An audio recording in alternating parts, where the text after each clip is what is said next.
doing it. You supposed to be happy you sitting there with Kid L. Why you mad? The Kid L Podcast. There's a back. Dennis Reed is in the building, man. Dennis Reed. Every time I talk to actors that come on this podcast, every time I talk to other directors that come on this podcast, you are one of the guys that's the Mount Rushmore figure of Detroit filmmaking. Sheesh. Really? Yeah.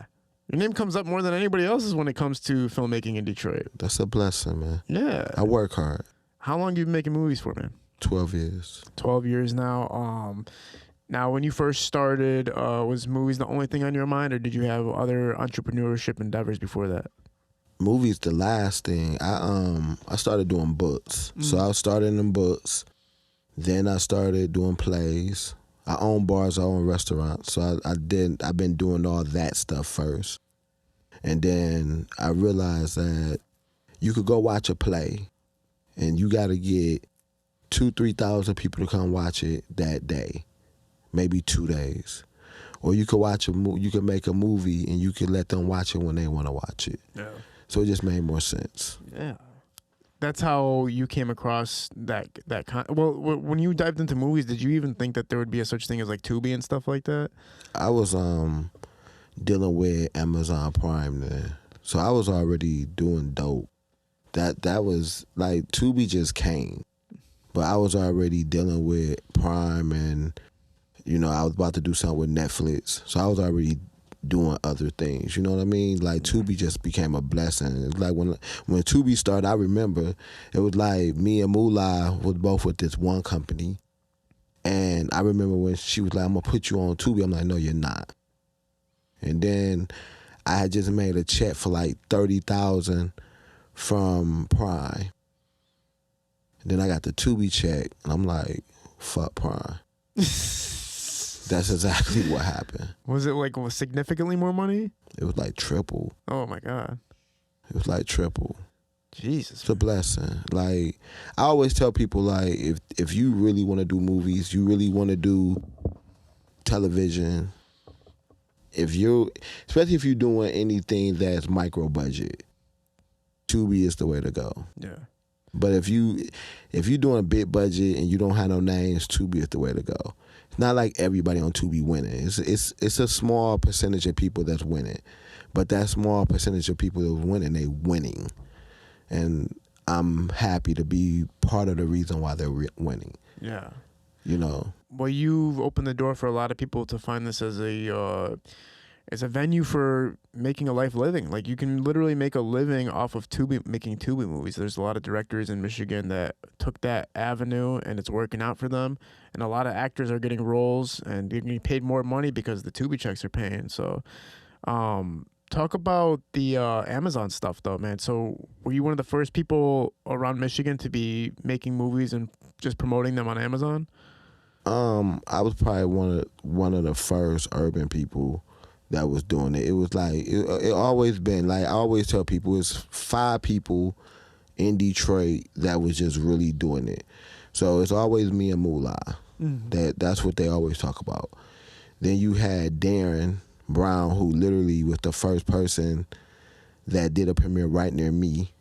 Then you got Beezy. That's dope. And then then it's like, that was basically just 4. So it's like us 4 that really was just like right there. I'm trying to make sure I don't miss nobody. Kamal Smith? Yeah, and then Kamal. Yeah, throw Kamal. So me and Kamal was doing plays. So me and Kamal came from the play world. And then we both jumped into the movie game. Yeah. Let's rewind into your history a little bit. You're from Detroit? I'm from New York originally. You're from New York? Yeah. When did you move to Detroit? 5th grade. 5th grade? Yeah. Okay, so when you got here to Detroit, what area did you live around? West Side. So when I first moved here, I moved downtown, like San Antoine and Warren first, and then we moved on Belfort, and then we moved on the West Side, and I haven't left the West Side. Even though you're pretty young, being in the 5th grade from New York is a heavy play culture and a heavy in the entertainment scene and whatnot. Did you incorporate anything from that? Does any of that kind of convert or cross over into your style now, or did you take anything from New York? Well, my whole family is either in New York, Jamaica, or Panama. So You know, when I came to Detroit, it was just like Detroit was just Detroit. I played basketball. So I hooped in high school, went to college, went to the streets, left the streets, and went straight into books. You know, bars, books, and restaurants. That was like my life. And it's just, you know how like you know that you want to be an entertainer, you just don't know how you want to be an entertainer. I always tell people, like, you could play basketball without playing basketball. So you might not be able to dribble a ball, but you can own a team. You could be a coach. You could be an agent. That's the same thing with me. Like, I'm not really too cool with being in front of the camera, but I love writing.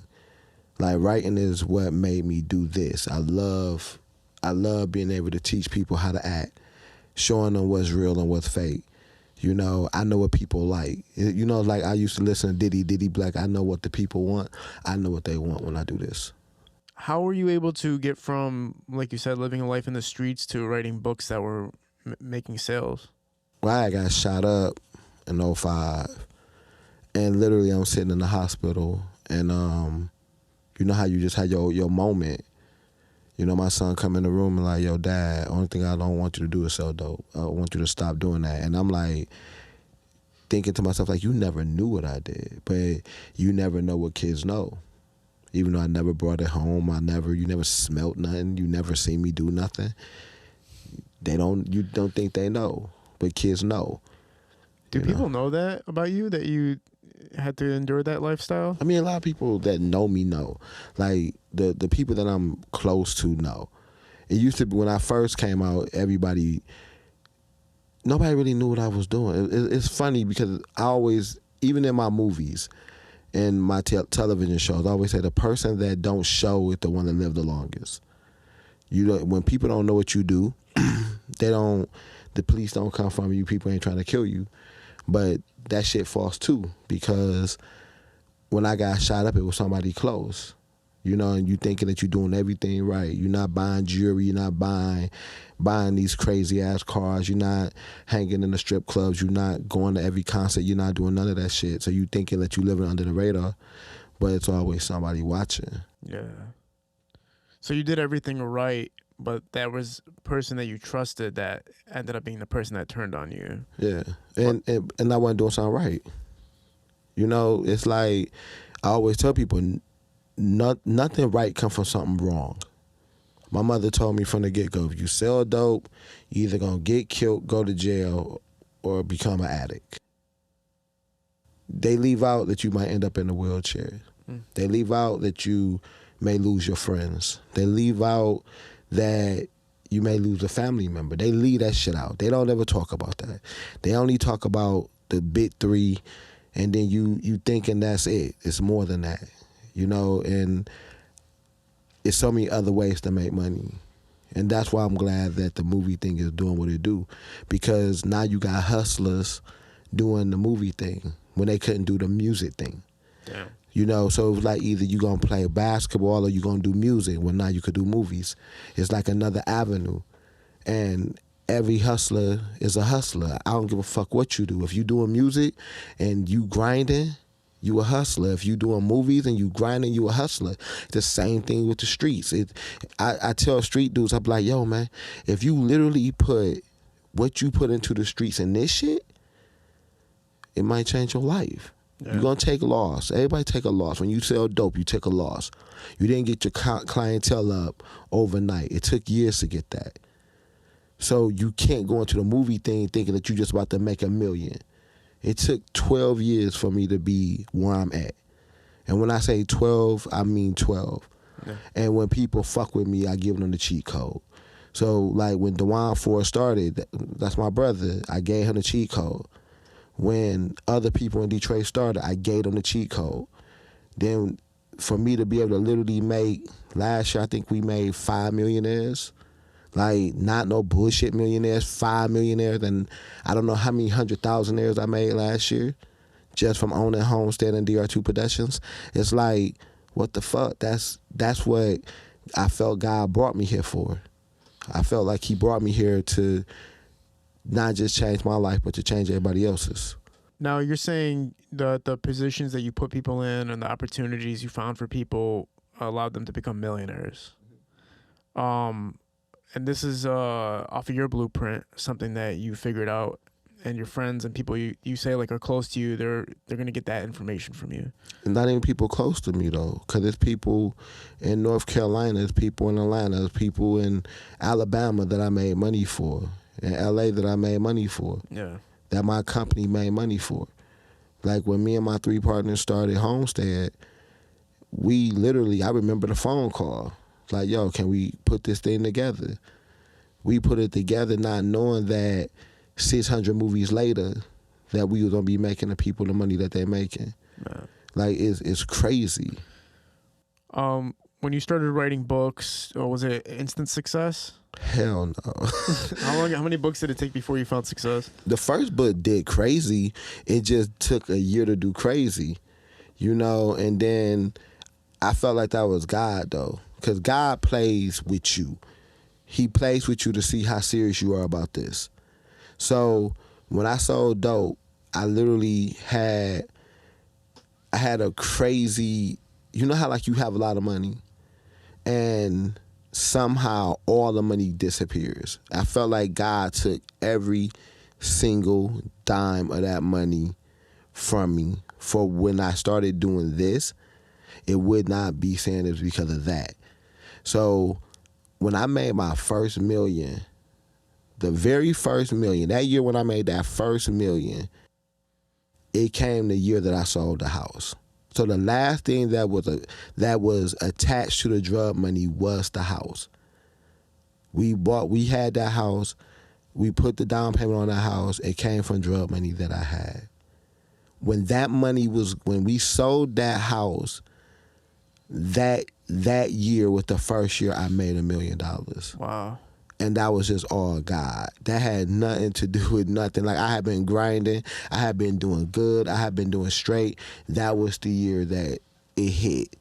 And we just haven't looked back. It's like, this shit crazy. Where did the $1 million come from? Book sales? It came from movies. Oh, from the movies? Yeah, I never made $1 million selling books. I never made $1 million doing plays.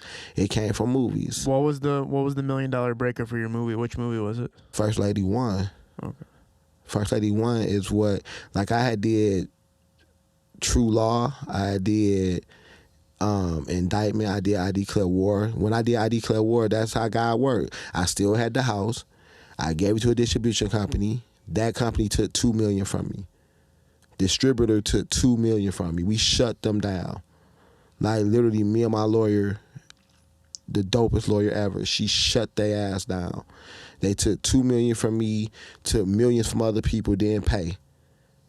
And I was depressed, bro. Like, I did all that work. I wrote them 8 episodes. I put my name on the line for people, and literally, they took $2 million.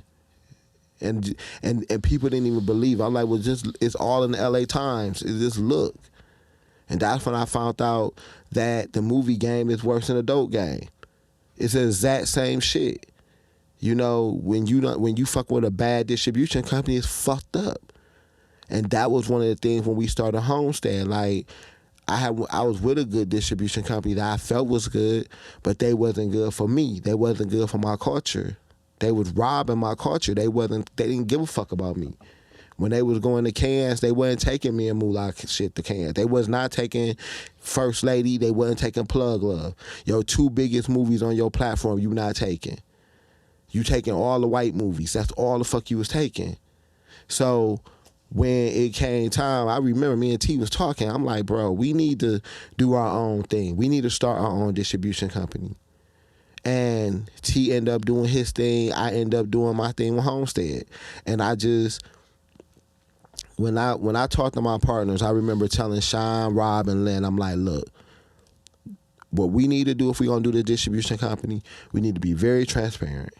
We need to let people be able to come to this office and see their numbers instead of waiting 3 months to see their numbers. We need to be able to talk to them and treat them like they family. Don't let them think that they need us, but we are family. Mm. Those are my biggest 3 things when we started doing a distribution company. And literally, that is what I stood on. That's what my team stood on. My family, I look at my Homestead team as a family. That's what we stood on. And the more and more you make, The more and more you make other people, that's when you start realizing that people, I don't give a fuck how great you are to them. They still gonna be unappreciative. They still gonna not want to fuck with you for a reason. And it could be that they just looking for a reason to be mad. It's so many stupid reasons. You do the best you can by people. That's what we are here to do. And I just started laughing, man. Like, I know how blessed I am. Like, I've never been this blessed in my life to have a studio that's 40,000 square feet, to be able to do 16 movies last year, to look up and see that I got 30 movies, 30 that I either wrote, executive produced, or directed. That's all under my titles. To be able to say I made a bunch of millionaires, to be able to say I made a bunch of 100,000aires, to be able to say that my team is doing movies every month and doing what they love to do. This is the best. To be able to see my brothers and my sisters that's literally around the country making money and being able to feed their family. This is all God's work, man. Yeah.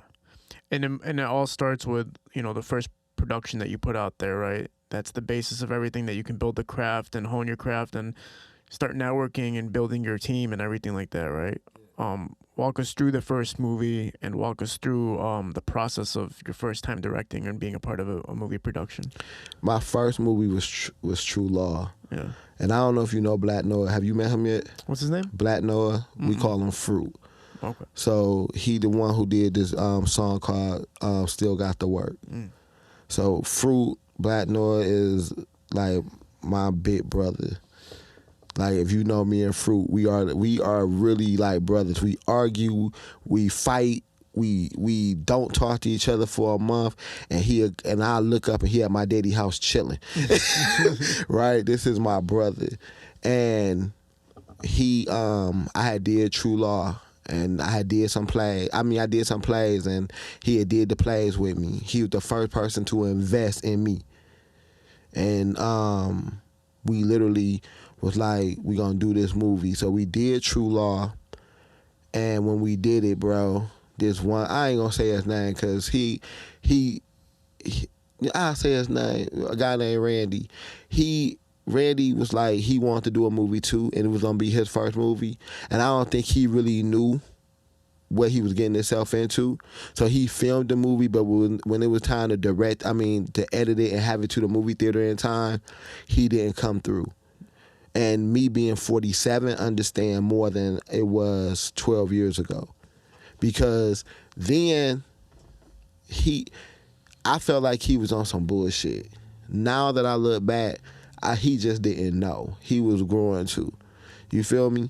So we had did this premiere. The movie didn't never play. I had to give back $70,000 to people at that movie premiere. Ooh. Literally, they was giving me their tickets, and I was giving them back cash because we were selling tickets for $50 a ticket. And I'm sitting there giving them back their money. Man. And we had sold the whole Star Theater out. The shit was crazy, right? And everybody was mad at me. Of course, yeah. And then we did another. I ended up saying fuck that movie, and then we refilmed True Law. And when we refilmed it, that's when I met this guy named Al Prophet. Fruit had introduced me to Al Prophet, and Al was like, yeah, I could do it, and we did it again, and it was the best thing ever. It started my life. It started this new Dennis, and it was like, I knew right then I wasn't never doing another book unless they gave me a bag. If they give me $1 million or $2 million to write the book, I'll do it. Other than that, I'm not doing that shit. The first movie, it fails because of somebody didn't deliver the film on time, and then you guys reshoot it, and then it's a success, right? It wasn't a huge success, but it made its money. It's still making money. And it put your name out there. You were competent. People knew, like, this guy can make this happen. So you're going to be able to get funded more now, right? I funded all my shit. So you were self-funded? I'm still funding. I funded 16 movies over $2 million last year. Have you ever taken investors' money before? I got I fuck with like 3 investors every now and then, but most of the time I fund this shit. The first movie you made, what were the biggest dilemmas that you found throughout the process of creating a film? Finding locations, finding just a team. That's why I was able to do 16 movies last year, because now I have a team.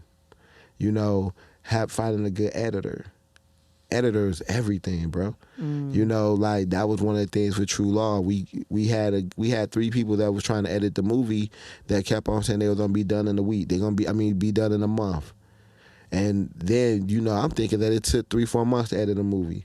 My editor now, he get that shit done in no time, and he get me fired. But I keep on working, and he already doing other shit. But Spud is the best editor in the country, bro. Like, he always say, nah, man, don't say that. I don't do what they do. Like, you got Marvel. I'm like, nah, Spud, you are the best, bro. He's that good. Spud has made me look good. It's like I feel like I'm Jay-Z and he's Pharrell. Like, literally. Like, our energy together is everything. Yeah. And that's just with my whole team, bro. Like, if you meet my team, you meet Sanya, you meet the other writers that I deal with Charmaine, Levon, Delora, Brenda Hampton. When you meet them, China, who just started writing for real, Borderline Boss, like when you meet them, then you meet my actors like Lee, China, Velda, A-Red, you know, shit, Deb, Javon, my whole Street Legal crew. You know, Ebony, when you meet them, you meet TT, you meet Sanya. TT run the studio. Peter, who's my DP. Matt, who's my sound guy. Yeah. When you meet my team, you're like, now I understand why you successful. Yeah, it sounds like you got it down to a science. I got a great team, bro. You know, when they talk about Detroit films, you know, a couple films that always get thrown out there is, you know, Buffed Up is one of the ones that always gets thrown up there, and then Red Flags is something I'm hearing Red Flags like crazy. Yeah, it's one of mine. Yeah. K-Deezy. Yeah, the Red Flags still to this day, it's kind of funny because people will post clips and stuff, and I'm like, wow, man, I you know, it's standing the test of time. Talk about the film production and talk about that process. With Red Flags? Red Flags was funny, man, because that was like K-Deezy's first movie that he wrote. And he had to tell you, like, literally, he wrote that movie, bro, in like 2 weeks. I'm not bullshit. It was like he gave me one movie, and I just wasn't feeling it. And I'm like, yo, bro, like, I got to do a movie next month. If you doing this shit, bro, you got to have this. If you want this budget, you have to have a movie. And he wrote that shit in 2 weeks, bro, like literally. And I remember just him, Peter, Science, all them putting it together. And I was out of town filming something else. That was the first time I'm out of town filming. I come back home and they filming in our RV outside, and I'm like, man, Deezy directing. Like my brother directing. Yeah. This dude is really directing. And he killed it. You know, like, and then he did good in it. Like, I remember when I called Royce Reed to be his co-star, like, yo, I want you to do this with Deezy. And she was like, anything for you. And then he picked a hell of a cast, man. Like, Shawnee D killed it. Coco killed it. Nunu killed it. Yeah. You know, like, that was a blessing, man, just to watch my brother work. Yeah, man. Yeah, like I said, those are the 2 movies that I hear about a lot. Buffed Up, obviously, that was a different production crew, right, and everything like that. That's Mulan, though. Yeah, Mulan, them. But you still look at that and go, like, that's a great gauge for, like... That's my dog. Yeah. I know what me and Mulan has brought to the country. To the whole country. When you talk about independent movies, you talking about what we do. Do you have any hands in McGraw at all? Nah, only hand I got in McGraw is applaud. I applaud that shit. Cause they dope as fuck, bro. You know, like Murder and Derek, the writer of that, he came to my studio and we were just talking, and I'm looking at him like, bro, like, I'm proud of you, dog. I told him, I'm like, dog, I am literally proud of you. And he like, man, I'm proud of you. But I'm like, nah, man, I'm proud of you. Like, I'm like, you write for Murder so dope. You write for him. He dope. Don't get it fucked up. Murder Pain dope, but it's your writing, bro. What do you feel like when you hear the audience or the people, the critics, or people from the outside when they talk about your movies? What movies do people mention the most to you that you For created? me? Yeah, that you created. Faithful. Faithful #1. Right now, Street Legal, because Street Legal going crazy. Street Legal going crazy. Then First Lady. Everybody want First Lady 1, 2, and 3. They want 4. They begging for 4. They want He Said, She Said. They want Paper Heart. Faithful. How far down the line was Faithful? What movie was that for you? I think that was like movie number 6 or 7. So about 6. So do you think that this that was like your sweet spot when you really started figuring it out? I figured it out with First Lady. Okay. When I got the First Lady, I figured it out. You know, like I knew what America wanted. Like I looked at what Moolah was doing, and Moolah he would always put rappers or somebody in his movies, and that's when I went to go get Jim Jones. It's like, okay, you know, that's what I do. Talk about the process of that then. Yeah, talk about First Lady and the process of developing that movie. So First Lady was basically, like I said, when we think about drug dealers, we always think about that loud person, the person that's showing all the wealth. And First Lady, that was kind of different. It was 2 brothers with Hoots, their cousin. And Hoots, her dude, who was Jim Jones, ended up getting killed. And she found his head in the bag. And she ended up having to take over his organization. So you had one brother that wanted to keep on selling drugs. You had another brother that was trying to get out the streets. And then you had KDZ role with Cisco. I made it that that Hoots character fell in love with the guy that killed her husband. And it went from there. And that process was crazy because that staff is only me, Blake, Jordan, and T. Rich.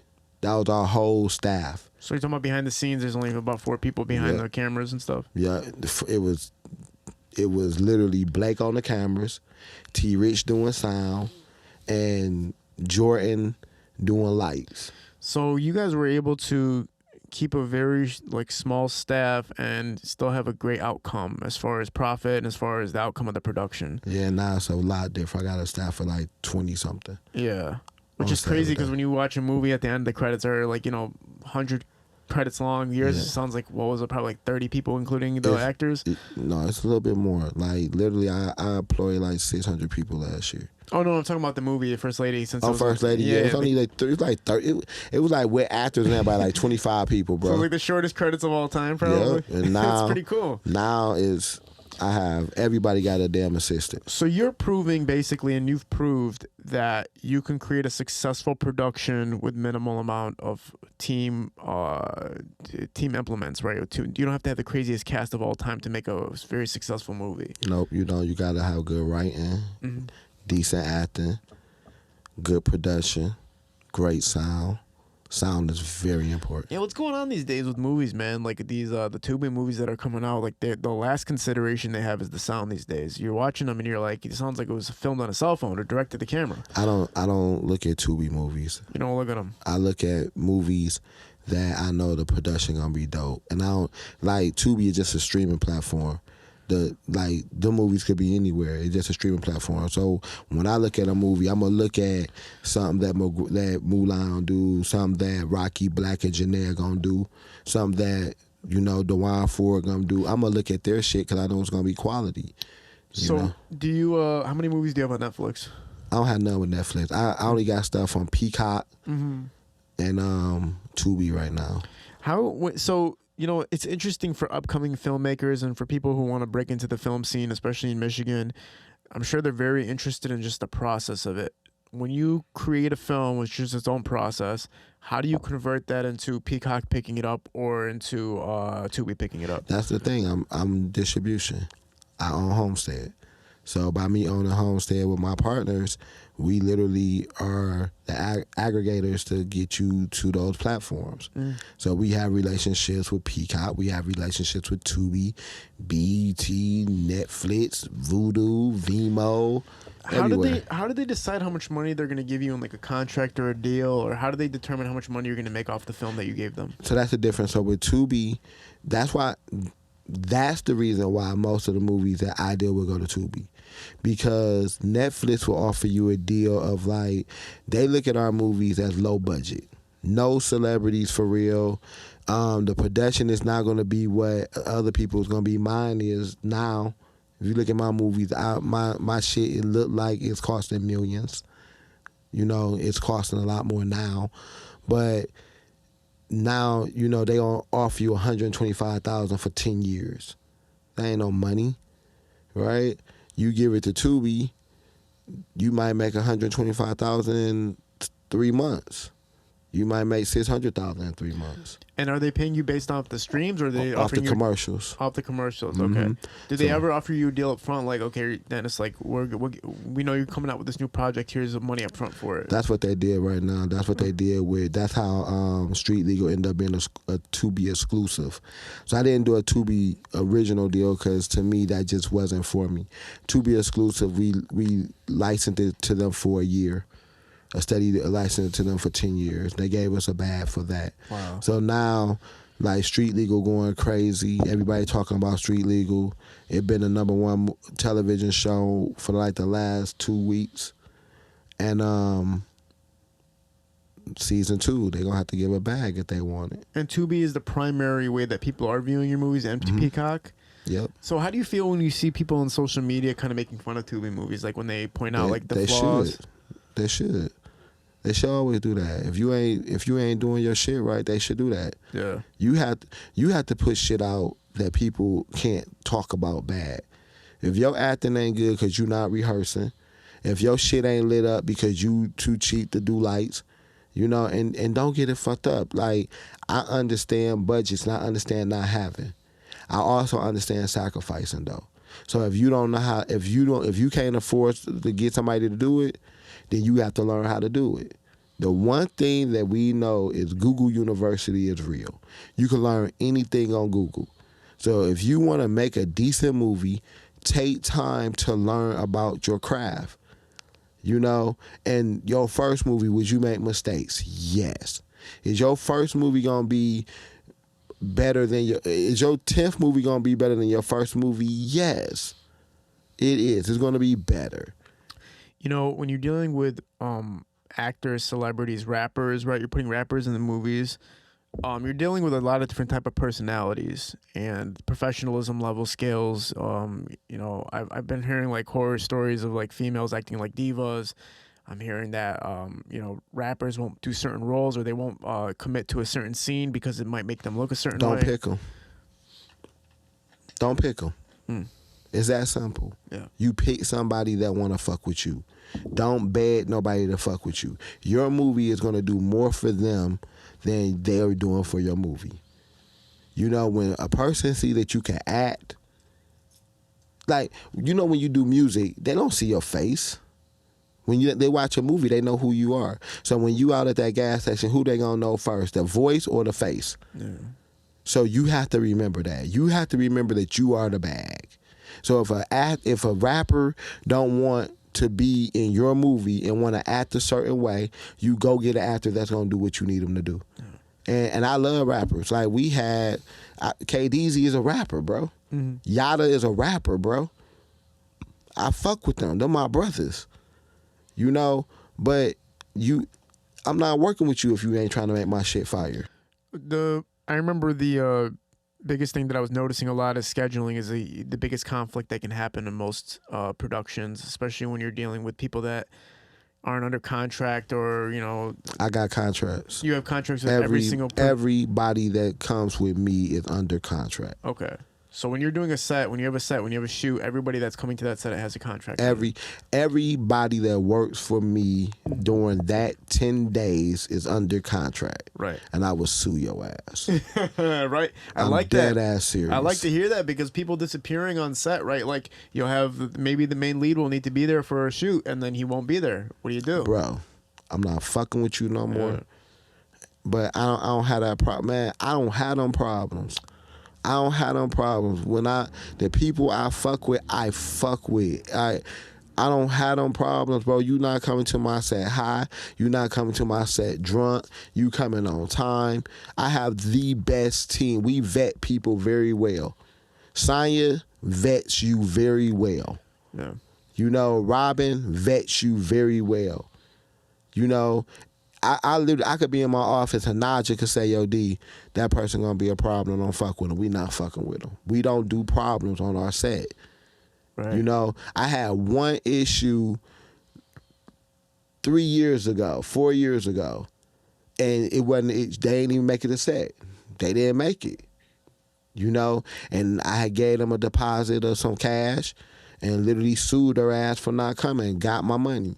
Yeah. Cause I take a lien out on your crib, bro. I don't play that shit. I had to learn that you can't handle shit like streets no more. You have to sue people. You have to literally sue people. They be like, oh, that's snitching. Okay, I'm snitching. I want my motherfucking money, bro. I don't play that. You know, this is a corporation. DR2 Homestead is a corporation. We make a lot of money. We pay out a lot of money. We don't have time for nobody going to jail. We don't have time to be doing no ghetto shit. This is a business, and I love it. Yeah. You know, it's important because people have to learn to handle business at the mainstream level and at the corporate level, because things will never cross over or transcend if you don't do what you're doing. It's always going to be the same way where like somebody can threaten your life and then you're like, oh shit, or somebody could just disappear on you, and it's like, oh shit, but you took the step of saying, you know what, I'm taking what's coming with it, but I'm taking what's mine. Like if it's mine, it's mine. It belongs to me. A lot of people are too afraid to do that. I look at Jay-Z blueprint, Tyler Perry blueprint. Mm-hmm. You know, them guys ain't gonna, especially Jay a billionaire. He ain't about to be fighting you. He gonna let his lawyers handle it. Yeah. You know? Who are some directors, have any mainstream directors ever reached out to you, or mainstream actors ever reached out to you? Well, mainstream actors, I mean, I dealt with like the Jennifer Williams and the Hoops and all of them. I don't know if y'all would say they mainstream actors, but people know who they are. Mm. Directors, no. Like I have had every network coming at me though, and it's just like, who gonna give me the biggest bag? All right. You know, that's it. Like, who gonna give me the bag? And I work hard, man. Like last year was huge for us. When I sent, like literally, I text, my publicist did something the other day, and I texted to Sean, my partner at Homestead. He said, 30 movies, D? You did 30 movies? I'm like, 30 movies, man. Mm. That is what big time companies do, and we doing it in real time and not even understanding it. Yeah, no, it's insane, and the profitability is insane too.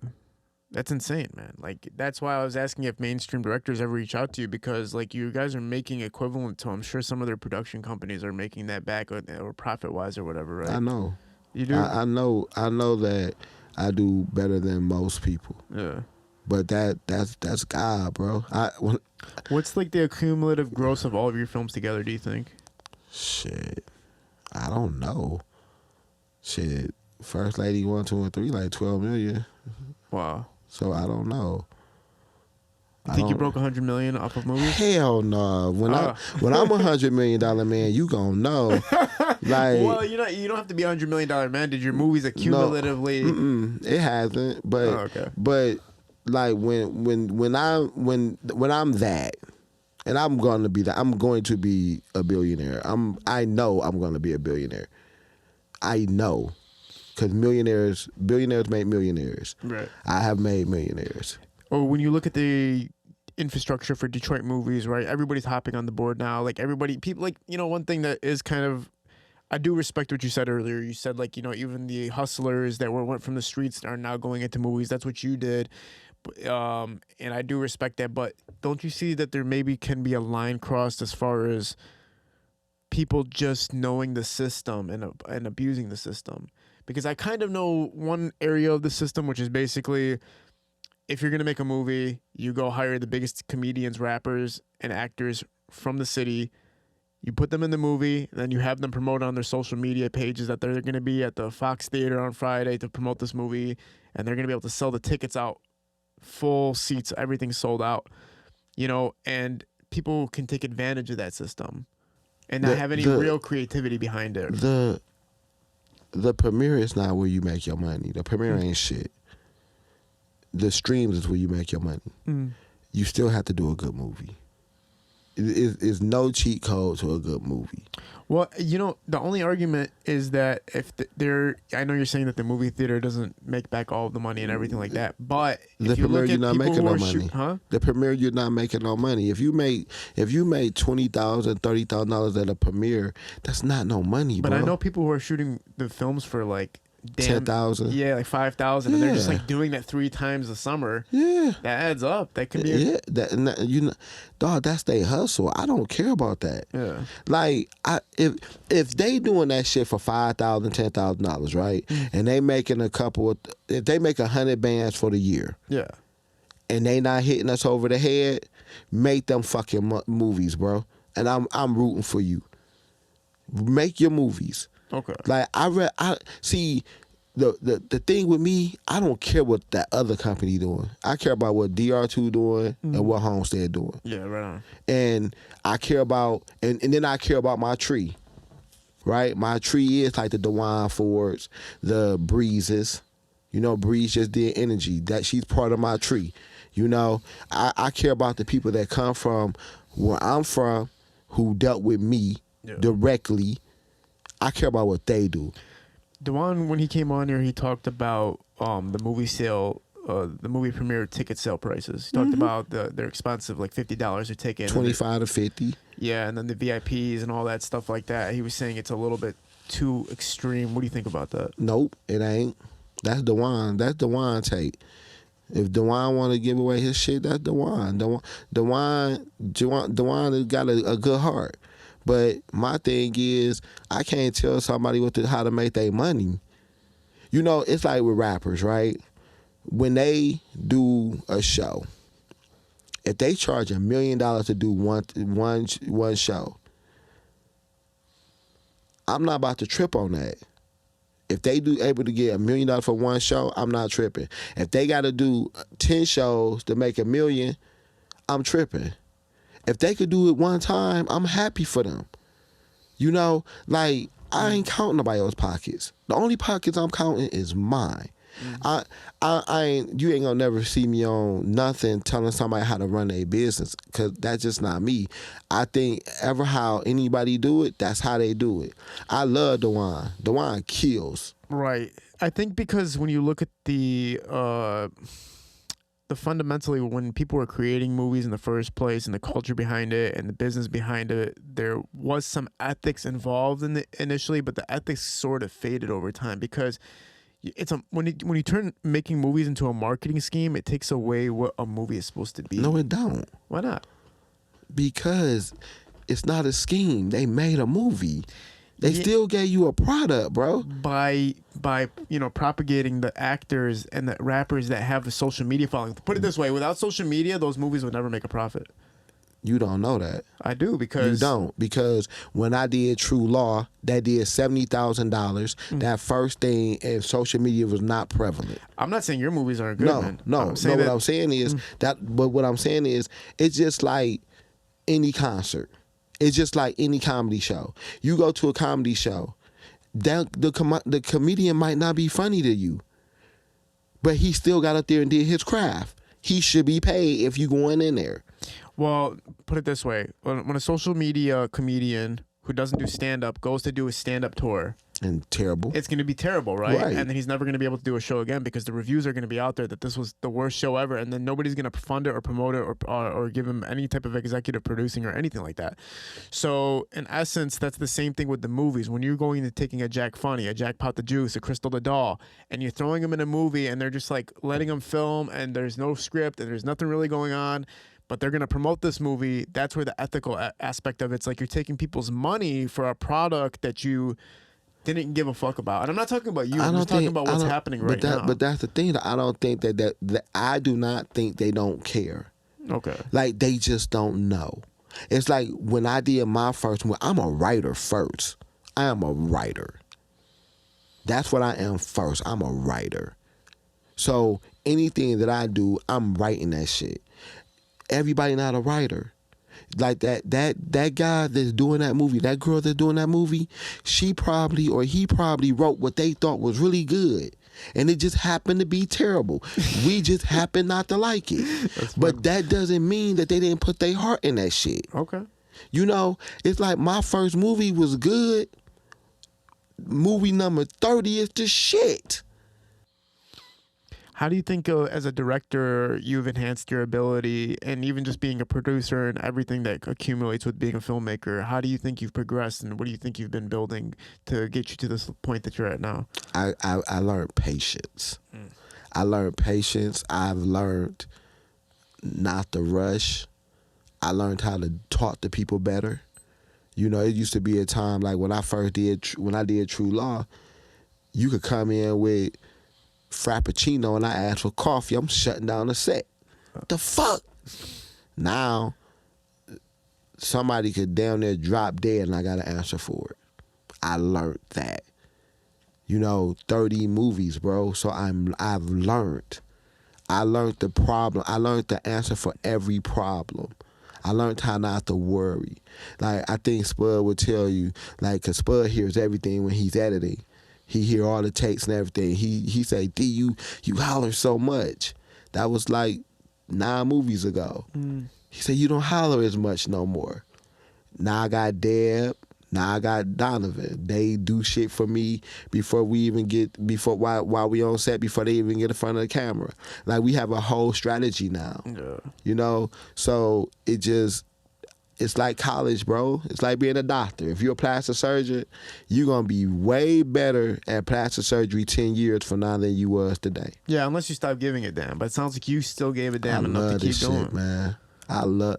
I love making movies. I love making TV shows. What's your favorite movie that you've created? Faithful now. For a long time, it was True Law, because that was my first. But now it's Faithful. And then I just did Perfect Murder, and I'm waiting to see how that come out. Wait, are you writing the scripts for almost all of these movies? Nope, I wrote the scripts for all of mine, like the ones I directed. Well, no, because I directed other people's shit. Right now, I got is LaVon Smith. She's one of my writers. Charmaine, we call her Lola. She's one of my writers. Denora. Denora Denora Boone. She's from Atlanta. She's one of my writers. Brenda Hampton. She's from North Carolina. I mean, from St. Louis. She's one of my writers. And then now China, Borderline Boss. She's writing now too. With the movies that you do write, where are you getting the script from? Is it coming from your past? Is it coming from an accumulation, other people's perspectives? Coming from our past. It's coming from our family. It's coming from just life. Like he said, she said was so personal to me, because that's when I was going through the breakup. You know, I'm like, yo, no man ever think a woman cheat. Shit.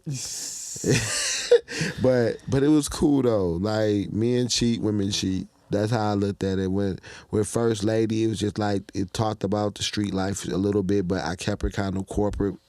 You know, I always try to say that I write the upper middle class drug stories sometimes. I don't like to write the grimy ones. So that's like my niche.